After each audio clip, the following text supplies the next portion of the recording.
we have to like investigate first and foremost what gave him that audacity to do that. What was the what has happened? Was there any consideration furnished? Was there anything done behind doors? Was there anything that went around? Even the aspirant that hurriedly began to give her acceptance speech should also be investigated whether she's in the know of that too. Well, there was a pre-arrangement that was made. The moment you declare me the winner, I'll make acceptance speech, and every other candidate should go to court. But we also saw so beyond yes, from make that tweet. I don't know if you saw. We had that. Festus Keyamo actually, yes, what he did was highly condemnable. He's a senior advocate of Nigeria. He's a senior colleague, but then we must be very, very frank in handling certain crucial and critical issues in Nigeria. What he did was wrong, but you can say that what he did flew from what he had from Nigeria. He said he woke up in the US. So he might not be in Nigeria. He relied on the information he got from Nigeria then to pass on his judgment. But then the people in Nigeria that perpetrated that act, that man should be investigated beyond that just the periphery of making that announcement. If there was a compromise, there was bribery, they should go ahead to unearth that.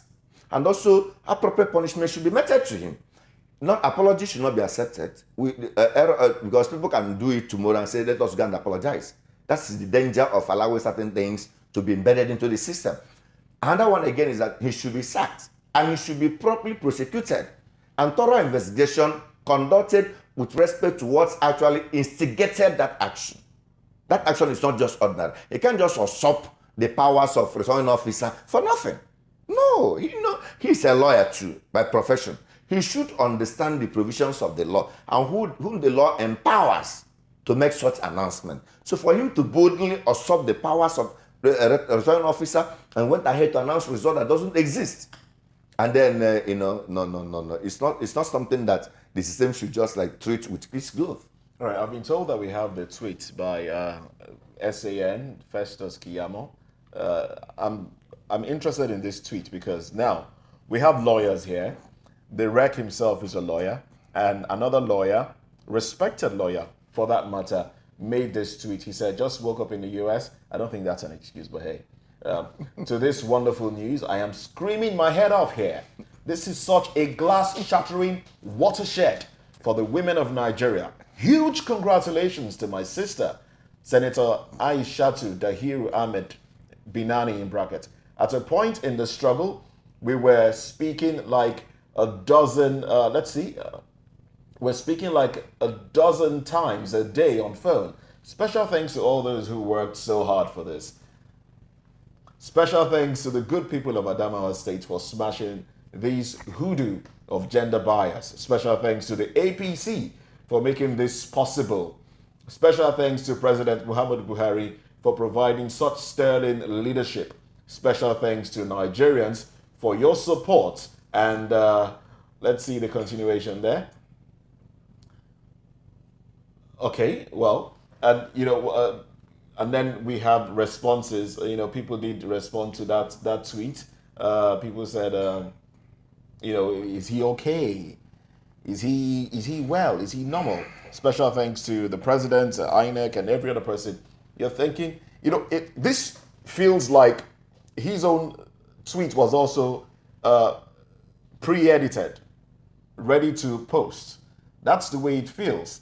So now we have a situation where people that supposedly know the law see things going off course. Now, when the announcement was made, that it was null and void, he didn't come back on social media to say, oh, I do apologize for that, for my earlier tweet. We will look into this and make sure that, there was nothing like that came up later. So now we have a situation whereby people who know the law see things go wrong and keep quiet. Maybe because of political affiliations or probably what they stand to gain. What does this portend for Nigerian politics going forward? It signifies a very terrible omen, a very odious situation to the Nigerian democracy and to our collective growth and success as a people. Number one thing you must hold dear to your heart, if you love yourself and love the society, is your profession. I've always told my clients, you don't move me, you don't push me around. In the respect of how much you are paying me, I must first and foremost respect my profession and do something I'll be proud that I can go back tomorrow and say, a lawyer did this. Whatever that flows out of me, whether in writing, whether orally, whether advice, must be something that somebody can say, a lawyer gave this advice and John Woket gave it. If you don't want to continue as a client, you can leave. But you don't change the way I practice my law. I'm a lawyer first and foremost. First, Oskamo SN, with due respect, should know he's a lawyer. Not minding the level of partisanship. And because his action is not only denigrating himself, but it's also bringing a disrepute to the legal profession. We have seen series of people confronting us lawyers, making mockery of the profession because of some of his conducts.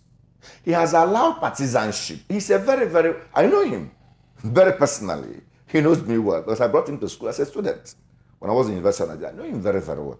I'm so sorry to say that. That notwithstanding, we must speak out because if we don't, the society will degenerate in such abysmal condition that recovery might be like a nightmare. He should respect that office of a lawyer and a son. This is something that every lawyer aspires to become.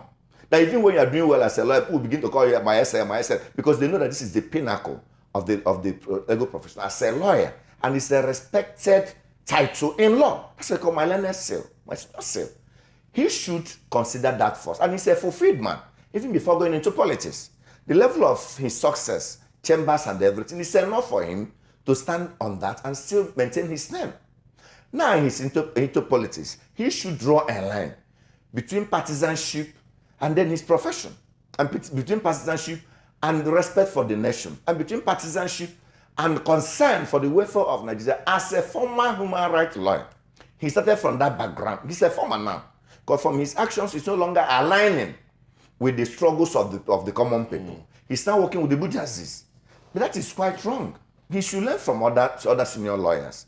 People that actually, people like Falana, people like Kozeko, people like Abakoba. These guys are still rich. They are still influential. They are still very popular. And they maintained the status of their profession.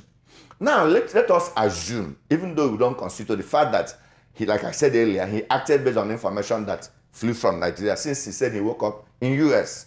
But then, like you rightly stated also, for the fact that he has discovered that this information came from erroneous quarters, he would have hurriedly go back to say, oh, I'm very sorry that I was misinformed. And that was what prompted my reaction. But now I've gotten the true state of what transpired in Adamawa. Let's proper thing be done. But he didn't do any of those things. And he began to congratulate and have a lengthy epistle, which seems to be something that has been like pre-arranged and kept for the time, just like the way we see Q. When they overthrew a government, you see them reading long speeches. Those speeches have been there. They have actually prepared them. Now, and you are congratulating the president. Is president part of democratic dispensation? President, yes, he's a member of a political party, but he should not be seen. He should not be seen going down to the level of participating in election in the state. He's president of the whole federation.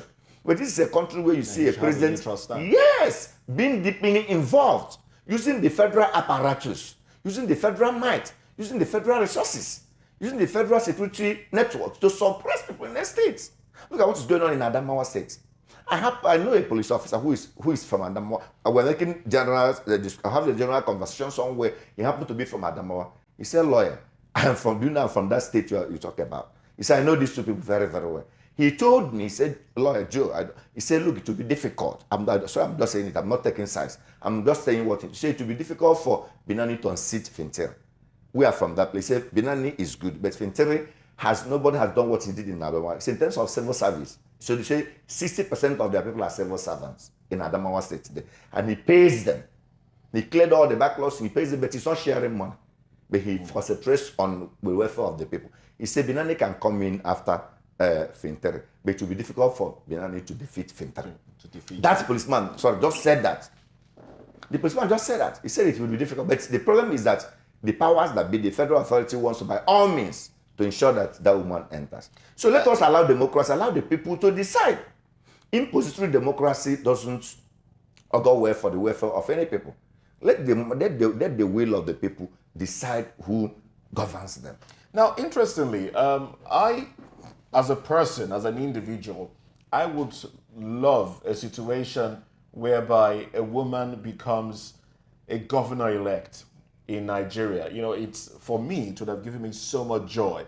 But then the process is what we are talking about now. If the process were different, you know, we would all be, you know, happy that yes, the process, a reliable process, has brought forth a female governor in Nigeria. But unfortunately, this is what we are facing. And Evans, if you're still there, now we're looking at this issue now.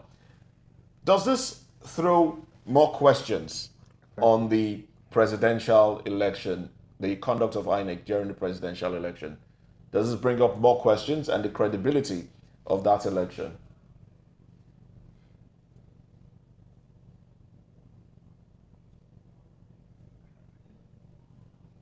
Hello, Evans. Are you still with us? I can hear you now. I didn't hear the question. Okay, so the question The audio was just restored now. Okay, so the question is, from what we have seen play out in Adamawa, does it bring to question the conduct of the INEC's conduct of the presidential elections? Does it bring it to question, was it credible?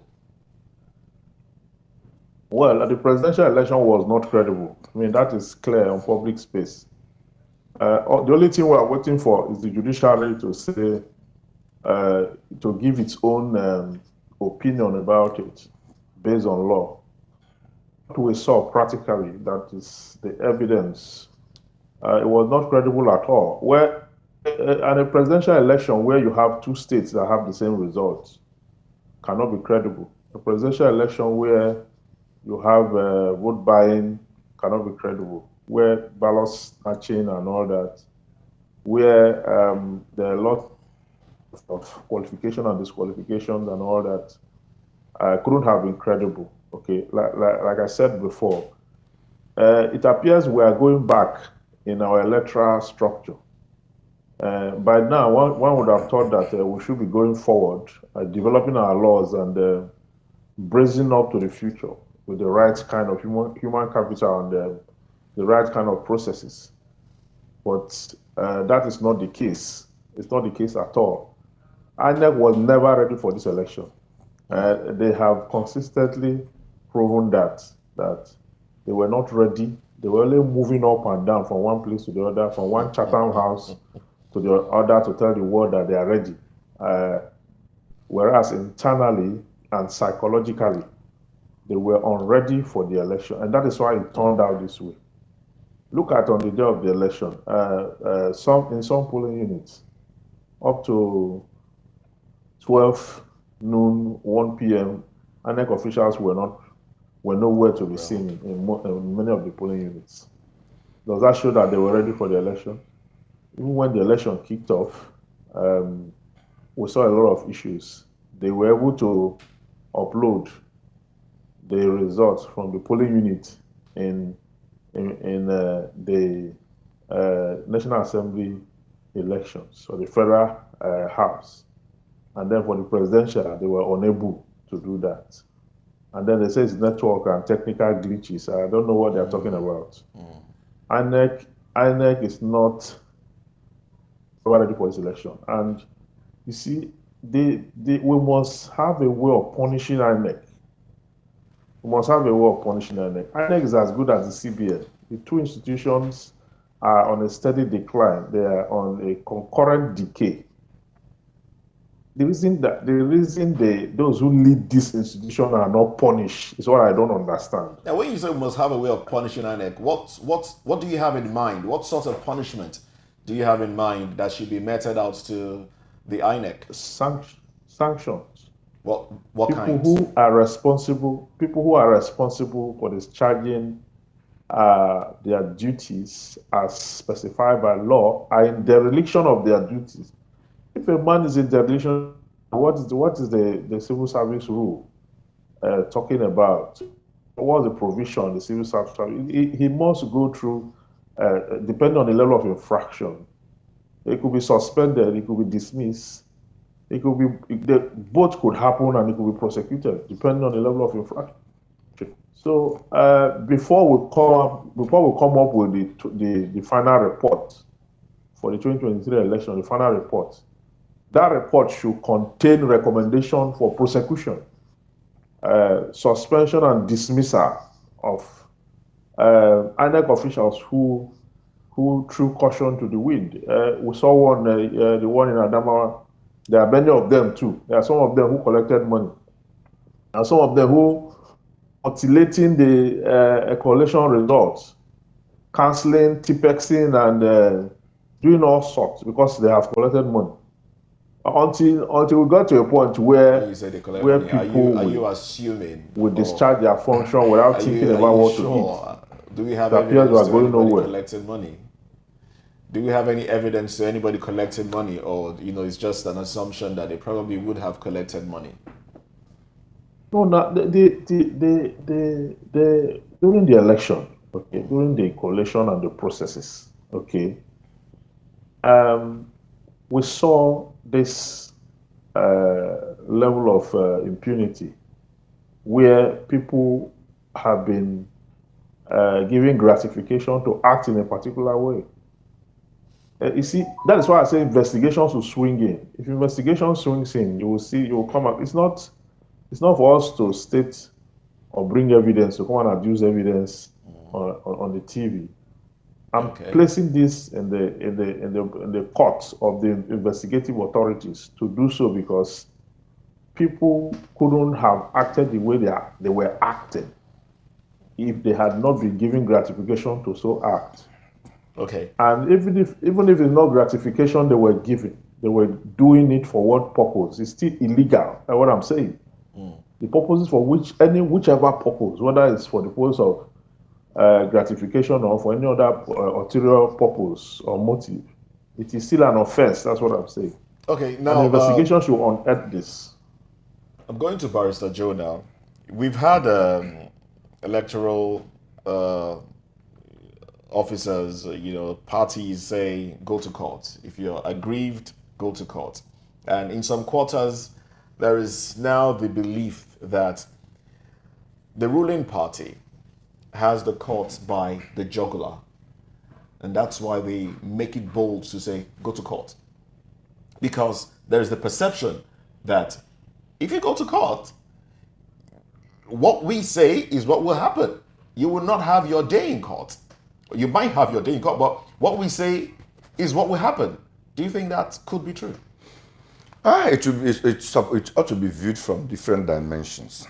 I remember this issue of go to court, may not have started now. During the era of PDP, I remember election that took place in Edo State then, the Anene, Asumbo, and the Shomole. I think the other party was like, let us do whatever we are going to do, announce the result, let them go to court.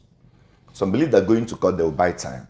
Some believe that going to court, they will have assumed that authority to manipulate the judiciary, to determine what happens, to remove and appoint judges, maybe in the states, or to manipulate. Is it even possible to remove and appoint an electoral case is in court? No, they will have appointed. But why the case is lasting in court, there will have been some changes. The CJ of the state might see if they have influenced the CJ, that will constitute the panel, that will have done one or two things, they can manipulate one or two things. That's why it is always difficult for some of them to lose the election at the tribunal in their states. But luckily enough, we have appellate system. We have upper courts where you can go to appeal court and then go to Supreme Court. For presidential election, no, it's basically Supreme Court affair. But from the tribunal to Supreme Court.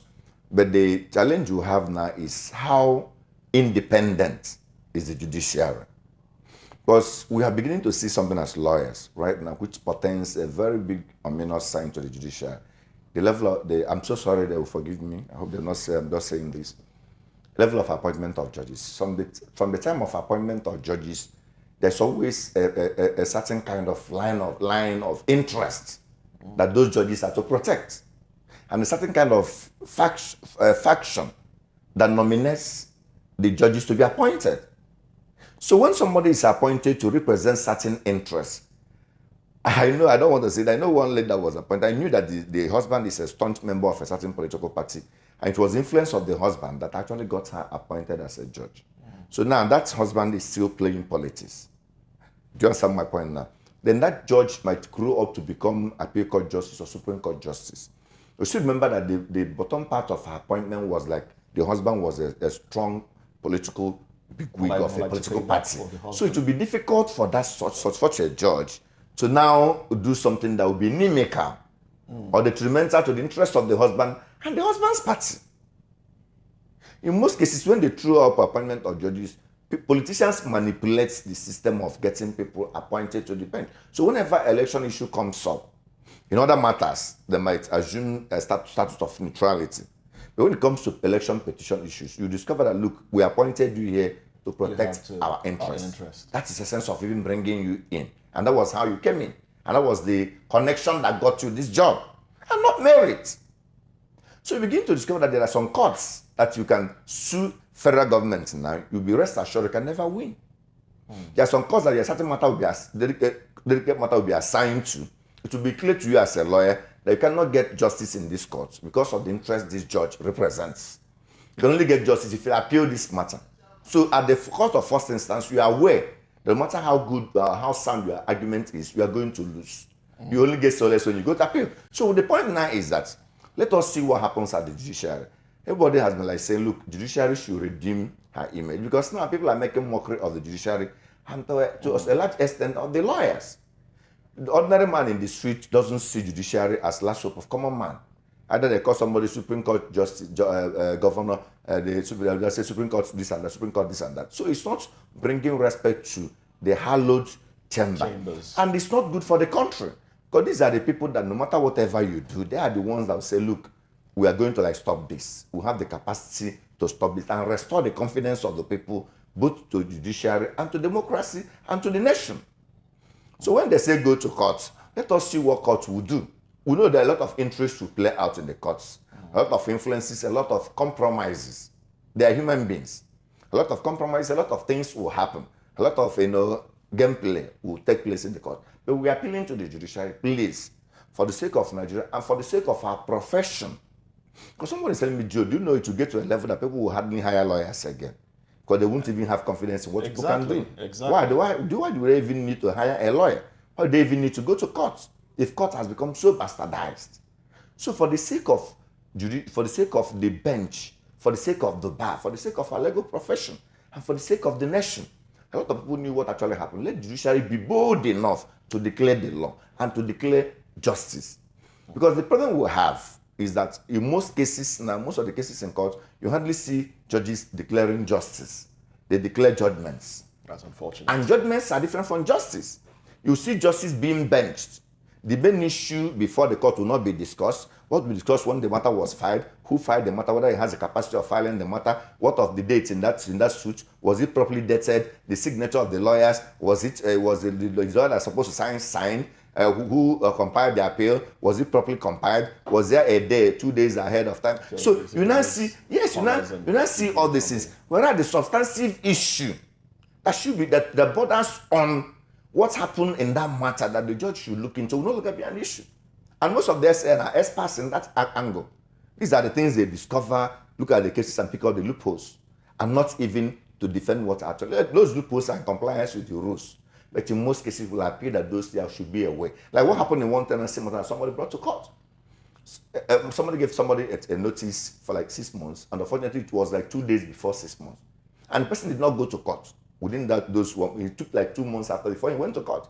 And somebody came to court and said, look, my lord, this 6 months was not properly given. It remains 2 days before it will complete 6 months. And because of that, the notice is invalid. But the judge that has conscience looked at it and said, but he went to court 2 months after.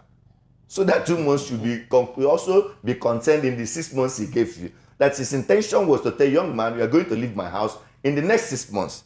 Whether it was contained in the paper given to you or whether he later went to court after 2 months, the 6 months got completed. So he, as far as we are concerned, he served you 6 months notice. That is what is called justice. Okay. But technicality will have been remaining 2 days before it will become justice. Even though this man went to court after 2 months, Right, making it like almost 8 months. The technicalities play out most times. So play down on these technicalities. Look at the substance, the substances issue. Proper. Look at the merits of the matter and pronounce justice, so that ordinary man in the street will know that justice has been done. And with that, they will reinforce their confidence in the judiciary, in the lawyers, and in the country. Because once the judicial arm is bastardized, because politicians will never play according to rules. Just go and mark it. Anybody thinking that politicians will play according to the constitution, according to rules, is just missing it. The way they are structured, they cannot. They will always find a way to manipulate the system and win. Their major target is winning, no matter however it comes. It's usually that will now reverse those victories. Say, look, in as much as you have won, but you didn't win in accordance with the laid down rules and regulations, and therefore you did not win. And next time they don't know, look, if you told this part, there's a big masquerade there that will tell us go back. All the money we have spent, everything will have been like a waste. So let us comply and abide by the procedures. All right then. Lastly, I'm going to ask this, Evans. Now, Evans, can you hear me? Yes. Oh, I'm great. with you. Great. Now, we've seen a case where elections were done, results were inconclusive, supplementary elections have been done, results has not been concluded as well. What does the law say in a situation like this? The Constitution, both the Constitution that governs Inec and the Constitution that governs Nigeria. What does it say in a situation like this? It's two-time failure. Yeah, the issue is that once election is conducted and the umpire INEC is of the view that the election is not did not turn out well in line with the provisions of the Electoral Act, definitely they will have a supplementary election, or where election in a particular area at all, or where it took place but didn't comply with the processes that is required to uphold such election. Definitely there will be supplementary election. And this supplementary election does not even have a time lag, that the fact that you have the first one and you couldn't conclude, it went inconclusive, and you had a second one in some area and you couldn't conclude, it went inconclusive. There is no law that says that if you do it 3 times, then that is when you have exhausted what is provided for in the law. The target for supplementary election is to ensure that eventually the election was conducted in a way and manner specified by law, and that there's substantial compliance with the Electoral Act. So if these results are inconclusive as well, should we expect another supplementary elections in Adamawa State? It depends. The election was not conducted in the entire state. There were areas where it happened. Those areas are identified. Okay, so if it becomes inconclusive, I mean, the reason for that will necessitate either to conduct election in the remaining part, and until the whole election is concluded, there will not be a declaration of a winner until there is a conclusion. All right, and I hope it does not matter how long it takes. May 29. All right, and that will be another area to exploit, and also explore in our Electoral Acts amendment, like what my learned friend has rightly stated now. And there will be like a certain level of that inconclusive election that we cannot annul the whole of the election, because substantial part of election has been conducted. Most inconclusive elections are within a specified area, maybe one local government, some polling units, or some areas, and not the entirety of a state of district of constituency. Right. It's basically within a certain kind of minority area. Right. But then the question is that must that process continue ad infinitum? There must be an end. Then why is it not concluded? Why is it difficult for it to be concluded? What are the underlying interests making it difficult to be concluded? Because this is not the election that was conducted in the whole of Adamawa. It's on specified areas. Is it the manpower shortage? All right. Then. Is this security personnel, or is it personal interests? All right. Then. It's mostly interest, invested interest. All right. So on that ground, I must say a big thank you to Barrister Joe Nwokedi and also Barrister Evans Ufeli. Thank you very much for joining us on the program this morning. Thank you so much. It's a pleasure.